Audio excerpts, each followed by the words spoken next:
어떤 분께서 제가 이제 칭기스칸 학습법이라는 뭐 육아서적을 썼다니까 거기에 대해서 소개를 해달라 이런 말씀을 하셔가지고 좀 소개하도록 하겠습니다.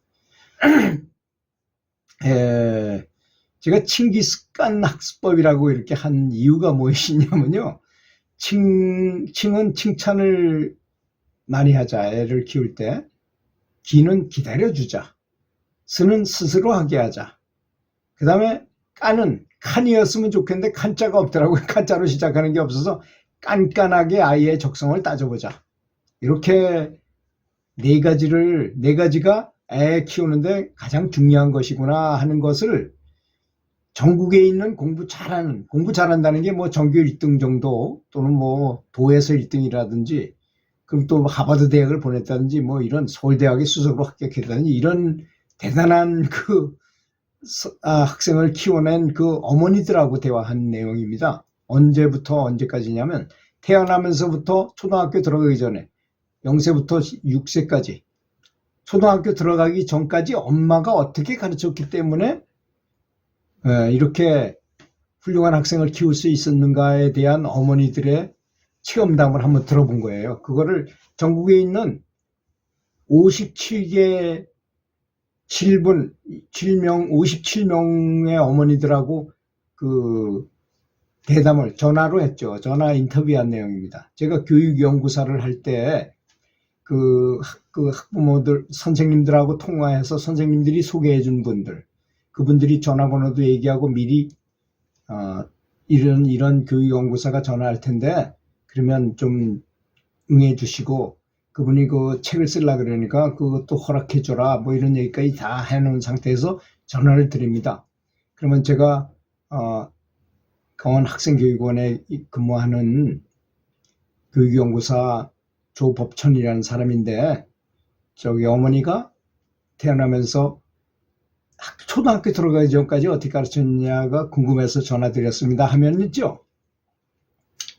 어머니가 어떤 마음이 들 것 같습니까? 여러분 생각에.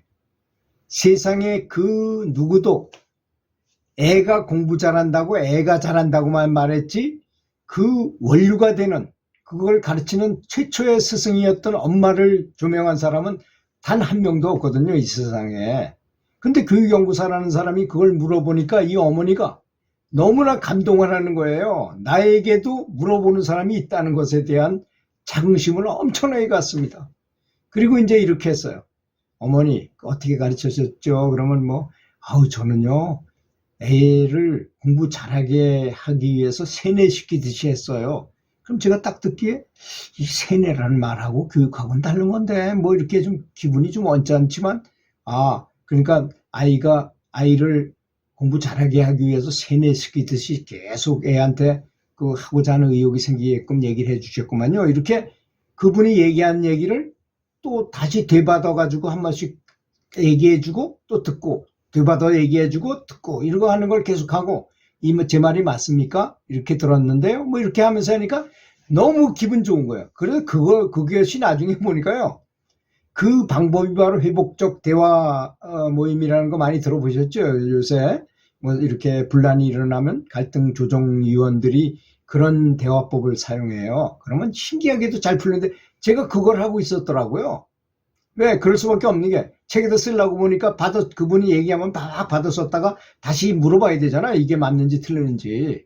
제가 바로 들었는지 좀 이렇게 그런 걸 하니까 이 어머니들이 너무너무 기분이 좋은 거야.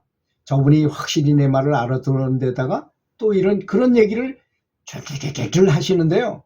근데 이제 칭찬을 많이 주로 이런 경우가 많더라고요. 첫째 애는 그냥 공부해라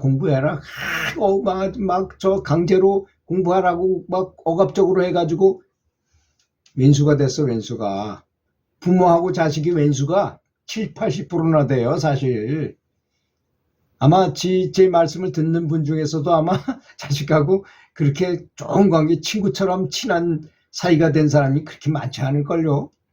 그래 이제 그런 걸 물어보면 그래서 첫 애를 그래가지고 왼수가 됐어요. 두 번째 애가 태어났는데 너무 늦게 태어났어. 얘 차이가 10살 차이가 나. 근데 첫 번째 애를 한테 실패한 것이 생각나가지고 어머니가 두 번째 애는 여자애였는데 전교 1등을 하고 공부 잘하는 학생이었는데 물어봤더니 그래서 그걸 모델로 삼아서 칭찬을 많이 해주고 좀 기분 나빠도 참고 하고 기다려줬다는 거야. 애가 스스로 할 수 있게 스스로 하게 하고 이걸 했다는 칭기스 어느 날 사실 책을 57명의 분을 그걸 해가지고 책을 써놓고 제목 정하는 게 너무나 힘들잖아요. 제목이 또 이게 50%는 결정적인 거잖아요, 원래. 그래서 고민하는데 어느 날 그분의 얘기한 얘기를 들어보니 칭찬을 많이 하고 스스로 하게 하고 기다려주고 칭기스? 여기다 칸자가 하나 있으면 좋겠는데 칸자가 없는 거예요. 그래서 깐깐하게 아이의 적성을 따져봐라 이래가지고 책을 쓰게 됐어요. 근데 그 안에는 너무나 소중한 말이 많습니다. 한 가지만 제가 소개해드리자면요. 제가 이제 그래서 출판 기념회도 아주 크게 했습니다. 일부러. 제가 유명한 사람이 되고자 했거든요. 왜 그러냐면 그 채식을 홍보해야 되는데 유명하지 않은 사람 말을 사람들이 듣질 않아. 그래서 스스로 좀 유명해지고자 출판 기념회도 무료로 제가 채식으로 식사를 다 제공하면서 물론 책을 갖다 놓고 책을 팔기도 했죠. 거기서 책을 참 많이 사주더라고요. 학교 교사 뭐 교장 선생님들 많이 오시니까 그 학교에 뭐 10권씩 사가지고 가는 건 쉽잖아요. 그래가지고 책이 엄청나게 많이 팔렸어요. 그런 대로. 그래서 그다음부터 이제 제가 뭐 방송에 불려 나가서 그 방송 인터뷰도 많이 하고 패널로 나가서 같이 방송도 많이 하고 또 강연에 많이 대중 강연을 500회 정도 연속으로 했어요. 계속 다니면서. 그래서 이제 유튜브까지 하게 된 거죠. 그 강연이 좀 줄어들고 코로나19에 좀 줄어들고 하니까 좀 뭔가 그래도 알려주고 싶은 게 있잖아요. 사람이라는 게. 이 속에 내재되어 있는 것을 좀 알리고자 제가 이 유튜브를 시작하게 된 거죠. 그래서 이제 그 중에 하나의 사례를 말씀드리자면, 보통 이제 애들이 책을 읽고 나서 아빠, 엄마한테 자랑하고 싶잖아요. 아빠, 이걸 책을 봤는데, 공지파티 책을 봤는데 이러이러한 내용이 나오고 막 이렇게 얘기하면 들어주면 좋지만 아빠, 엄마가 귀찮고 힘들잖아요. 그러니까, 야, 임마 저쪽에 가서 놀아. 그러니까 할아버지한테 찾아가는 거야. 할아버지한테 가니까 할아버지는 귀엽잖아요. 할 일도 별로 없으시고. 그러니까 할아버지가 잘 들어주는 거야. 그런데 할아버지가 몇 번 들어주다 보니까 야, 이게 교육 효과가 좋을 것 같다는 생각이 드는 거예요, 이 할아버지가. 그래서 동네 분들 다 모셔다가 앉혀놓고 친구들 다 중재해라, 일 중재해라. 애가 얘기할 때는 들어주자, 우리가. 그래, 애를 세워놓고 얘기하는 거야. 그럼 맞다 리액션을 계속 해주는 거예요.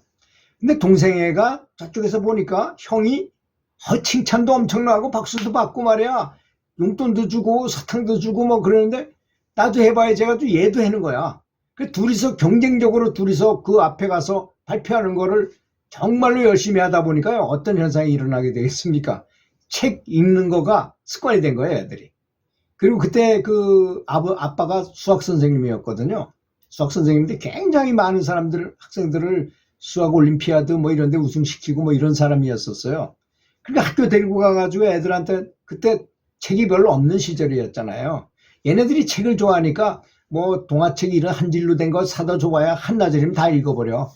그러니까 학교 도서관은 그나마 책이 좀 있잖아요. 거기 데리고 가서 하루 종일 놀게 하면 이놈들은 거기 앉아서 둘이서 경쟁적으로 책을 읽는 거야. 그러니까 사람이 그런 겁니다. 책을 많이 읽게 되면 지식망이 형성돼요. 이 문제는 모르는데 이 문제를 알고 이 문제를 하면 이렇게 조합하다 보면 이 문제가 해결되고 막 그러잖아요. 그런 걸 지식망이라고 하거든요. 지식망이 넓어야만 어떤 문제가 오더라도 대처할 수 있게 되고 똑똑하게 되거든요, 사람이. 그래서 얘네들이 둘 다 서울대 다 졸업하고 굉장히 우리나라 좋은 자리에서 나라를 위해서 일하고 있어요. 그런 사례. 또 한 분은 너무나 숙제를 안 해주는 엄마가 있었어요. 스스로 하게 한 어머니가 손에스터라고. 그래서 저기 캠브리지 가가지고 A풀을 맞고 막 이렇게 됐어요. 한국인 최초로 캠브리지에 가고 그랬던 학생이 어머니가 무슨 숙제 안 해주는 엄마로 악명이 높았어요. 다른 엄마들은 다 애들 숙제를 해주는데 힘들어도 야 힘든 것으로 재밌는 거야. 알았지? 힘들어도 네가 스스로 하는 게 너무나 좋은 거야 하면서 한 살살 꼬셔가지고 애를 세뇌 교육시키듯이 그렇게 만들었어요. 그래가지고 어려워도 계속하게 하는 거야.